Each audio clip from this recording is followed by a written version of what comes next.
Con Flavio Santilla. Él es licenciado en kinesiología, osteópata. Bueno, Flavio, has venido en varios programas. La gente, tanto los que están en el programa y los que nos miran detrás de cámara, siempre con algún comentario, alguna pregunta. A veces me dicen que salto de un lado para el otro con las preguntas, pero es lo que uno se le va cruzando en la cabeza, ve qué ocurre, piensa que le ocurrió en algún momento. Y un poco la editorial de hoy es la postura y la salud y la postura. Sabemos que tienen relación, pero ¿es directamente proporcional? ¿Es indirecto? ¿Es a largo plazo? Bueno, hola Gustavo, gracias por invitarme nuevamente. Muchísimas gracias por venir acá.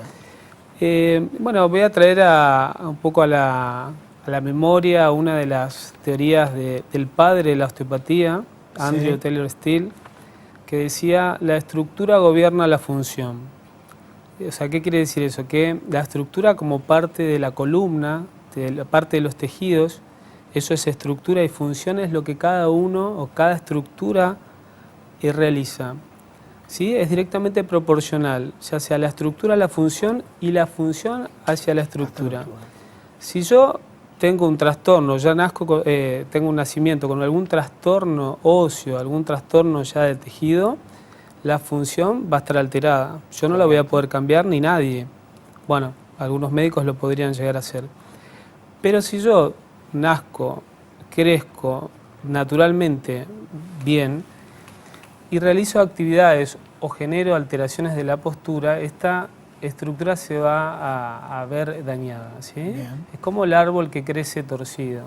Entonces, si yo lo voy corrigiendo, esa estructura se va a realizar como debería ser.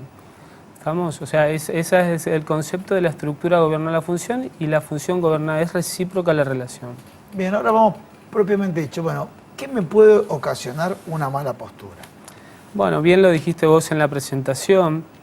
La postura, por ejemplo, cuando alguien se siente desmoronado... Disculpa, voy a interrumpirte, pero digo todos ustedes, cada vez que vienen nos sentamos todos derechos, todos tienen una buena postura, hasta los cameraman que están ahí, que están 8 horas trabajando, mejoran la postura. Pero hay que ver cuando no estamos pensando, ¿no? En el inconsciente, ¿no? La interrupción vale porque nos pasa a todos. Así es, así es. En realidad todos tenemos trastorno de la postura por la vida que llevamos hoy en día. Sí. No es normal, no es natural que una persona esté en una misma posición durante más de 10, 15, 20 minutos. Correcto. Entonces, si yo tengo una persona que se la ve desmoronada, ¿sí? Nosotros hablamos que esa persona tiene un aumento de la cifosis dorsal porque tiene una jorobita. Eso me va a generar a mí... Puede ser pues esté deprimida. Claro, el estado anímico tiene mucho que ver con la postura, pero bueno, el análisis de la postura es un poco más complejo. Sí. O sea, yo puedo conocer a esa persona de antemano, puedo ver que esa persona me cambia en la variación de los días, en la forma que me muestra su postura. Eso va a depender obviamente del estado de ánimo y del temperamento de ese paciente. Pero si yo tengo una persona que constantemente está desmoronada, eso me va a generar trastornos de la presión, como lo presentaste hoy, de las cavidades en el cuerpo. Por ejemplo, la cavidad torácica tiene una presión negativa, la cavidad abdominal tiene una presión positiva. ¿Qué me quiere decir eso? Que al ser positiva la cavidad abdominal, si yo la pincho, la atravieso, le hago un agujero, sí, la víscera sale por la presión positiva, sale despedida hacia donde puede. Y la presión negativa chupa, absorbe. Entonces, si yo tengo una postura así retraída, desmoronada, me va a aumentar esa presión negativa, o sea, va a ser más negativa, esa presión positiva va a ser más positiva, y eso me va a generar, como bien lo dijiste también en la presentación, me puede generar algún trastorno de tipo visceral, porque esa víscera tiene que estar en esa cavidad, cumpliendo con su función a una presión determinada. ¿Sí? Eso en la relación visceral que le podemos dar. Obviamente, como dijimos, esa estructura, esa columna, en una persona que está creciendo, sobre todo hasta la adolescencia, esa estructura va creciendo, yo tengo que tenerlo a ese paciente, a ese adolescente, a ese niño, desde una buena posición. ¿Sí? Eso se da mediante ejercicios, actividades, controles. Yo también te quiero aclarar que esta es una forma de ver la postura de lo que vamos a hablar hoy. Obviamente el paciente puede traer una patología ya genética Persistente. o persistente, que eso también se lo trata y se lo evalúa. ¿Estamos? Pero bueno, dentro de hablar de la postura a grandes rasgos, tenemos que hablar de los captores posturales. ¿Qué es captor postural? Los captores posturales son lugares donde depende de esa zona la buena postura en general, ¿sí? Como que nosotros como osteópatas o como terapeutas manuales tenemos que no dejar de verlo. Por ejemplo, ¿qué tiene que ver con la postura? Por ejemplo, tiene que ver los oídos, que son importantes. ¿El oído con la postura? El oído con la postura. Por ejemplo, en la zona interna, el oído interno, está el sistema vestibular. Sí. El sistema vestibular es el encargado de la postura, ¿sí? En parte. Es el centro del equilibrio. ¿Estamos? Entonces, si yo tengo algún antecedente en ese sujeto de haber tenido otitis o haber tenido una cicatrización mala, o de haber usado mucho antibiótico en una etapa de su vida, o bien o es hipoacúsico, es sordo, en alguno de los dos oídos, esa persona me va a cambiar la posición de la cabeza, a lo mejor para sentir u oír de un oído mejor que del otro, y eso me va a generar una adaptación. Eso me va a generar a la larga un trastorno de la postura. El otro captor postural son los ojos. Bien. Si yo tengo una alteración de los ojos, de alguno de los dos ojos, en cuanto a la visión, voy a acomodar la cabeza en una posición no horizontal, generando un desarreglo, un desajuste de los oídos, que tienen que estar horizontales para mantener esa postura correcta. El otro captor es la articulación temporomandibular. La vista y el oído. ¿Sí? La vista, el oído, y el otro es el captor de la articulación ATM, la articulación temporomandibular, para mantener una buena oclusión dental. Si yo tengo una alteración en la oclusión dental, se va a sentir reflejado en ese paciente, en ese sujeto, con una adaptación postural. Por ejemplo, esas personas que tienen los dientes, nosotros lo ponemos en categorías, ¿sí? De acuerdo a la oclusión que tiene ese paciente, pero bueno, a ver un ejemplo, esos pacientes que tienen los dientes hacia adelante, tienden a tener el centro, la línea de gravedad hacia anterior, o sea, como que siempre están tirándose para adelante. Eso me va a generar a mí una repercusión a lo mejor de aumento de curvas de la columna cervical, de la zona dorsal y la adaptación general. Por ejemplo, el mentón hacia adelante me va a generar una retropulsión de la cabeza.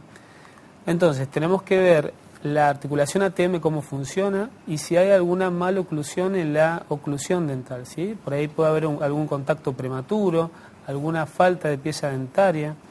Por eso, bueno, ahí ya fíjate cómo vamos haciendo un poco las interconsultas a los especialistas correspondientes. Correcto. Y la otra cosa que por ahí se siente como un poco más reflejado en la consulta del osteópata es el captor podal, que es el otro gran captor postural importante. Podal. El captor podal, el pie, los pies del paciente. Si yo tengo alguna alteración, como lo más común que suele suceder, el pie plano, ¿sí? El pie desmoronado, nosotros le damos mucha importancia a la parte posterior del retropié. El calcáneo sería el talón, que no estén vencidos, ¿sí? Ni que esté caído hacia afuera, ni que esté caído hacia adentro. Imagínate si yo tuviera el pie plano, ¿no? El pie cae hacia adentro, eso me va a generar una compensación de la rodilla cayéndose hacia adentro, me va a generar una adaptación de la pelvis, posiblemente eso me va a generar una pierna corta de ese lado, eso me va a generar un desfasaje, una caída de la pelvis de ese lado y la columna lumbar adaptándose hacia arriba, ¿no? Eso me va a generar una escoliosis. Y esa escoliosis no es una escoliosis real, ¿sí? Es una escoliosis adaptativa a esa pierna falsa corta, que tiene que ver más que nada con el pie y sobre todo el retropié. O sea, posiblemente yo le pueda dar una plantilla a ese paciente o bien hacemos el trabajo osteopático tratando de reposicionar ese hueso. Ahí va mi pregunta un poco para transmitirlo y también manejando los tiempos de la audiencia para interpretar todo el conocimiento que vos tenés.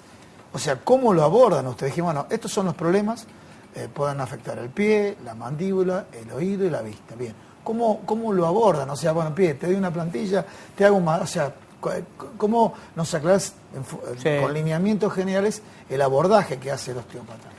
Bueno, mirá, nosotros ante presencia del paciente en la primera sesión se hace una historia, ¿no? O sea, Sí. vas a ver el paciente por qué consulta. Sí, sí, A sí. lo mejor no tiene nada que ver con la postura específicamente, pero sí también lo puede tener.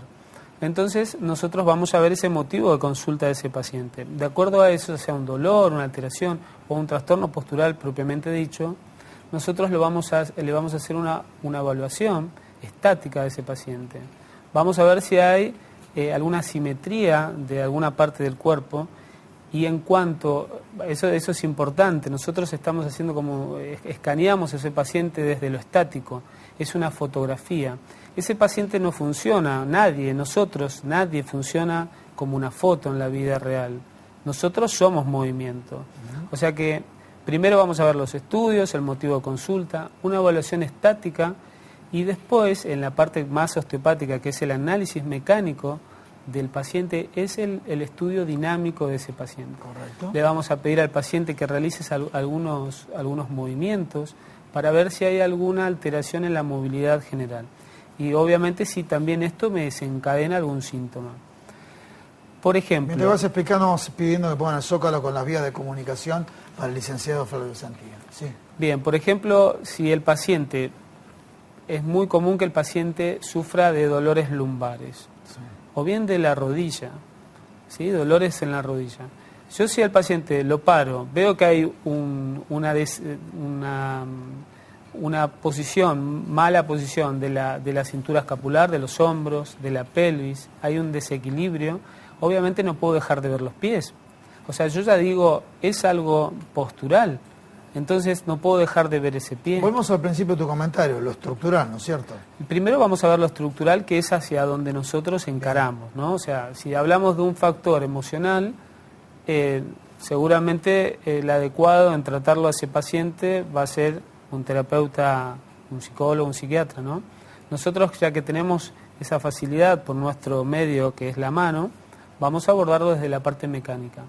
Entonces, si el paciente padece de algún dolor en cualquier parte del cuerpo y vemos que hay asimetrías en las líneas que ya nosotros la analizamos, se evalúa específicamente ese segmento y se lo trata con un medio mecánico. Bien. Por ejemplo, el talón, el pie, es muy importante a nivel del primer huesito del pie con la pierna, que es el astrágalo, que tiene una posición que arrastra muchas veces al talón, a esa posición que a mí me va a generar esa adaptación. Si yo tengo una escoliosis y le hago los test y los test me salen negativos para esa escoliosis, tengo que mirar en otro lado, ¿sí? Eso me va a generar a mí una adaptación escoliótica, es una falsa escoliosis. En realidad la escoliosis está... Permitimos un segundito, vamos a, antes de cerrar la nota y demás, le vamos a pedir si puede ir ubicándose, que llegó Nicolás Galerza, para continuar con la próxima nota. Sí. Bueno, por ejemplo, si ese paciente tiene un problema real en el pie, por ejemplo un esguince, Sí. es muy común que ese paciente también, después de un esguince, al tiempo empiece a tener molestia de cintura, ¿sí? Si ese problema del tobillo, del pie, no se resolvió, justamente por esa adaptación. Entonces, ahora, también puedo encontrarme con un paciente que tiene una verdadera pierna corta. Bien. Cuando hay una verdadera pierna corta, hay un protocolo de acuerdo a la distancia, a la diferencia de esa pierna corta. Por ejemplo, cuando es más de 1 centímetro aproximadamente, es seguro que ese paciente requiere plantilla, ¿sí? Para poder compensar algo que no lo puede compensar el cuerpo. ¿Estamos? Pero bueno, ¿cuál es el mensaje de esto de la postura? Que cómo lo vemos nosotros con cada uno de esos captores, es que yo a ese paciente pueda derivar a ese paciente al especialista indicado. Si yo tengo un trastorno, una diplopía, un problema de los ojos, obviamente que hay una conexión neurológica y muscular, obviamente lo vamos a derivar al especialista, al oftalmólogo, al neurólogo si hace falta. Perfecto. Si tengo un problema en ATM, al ortodoncista, al especialista en ATM, al odontólogo. Si tengo un problema del oído interno, lo voy a mandar al neurólogo, en este caso, ¿sí? Porque es el sistema vestibular. Y si es de los pies, bueno, acá estamos nosotros donde tenemos muchas herramientas.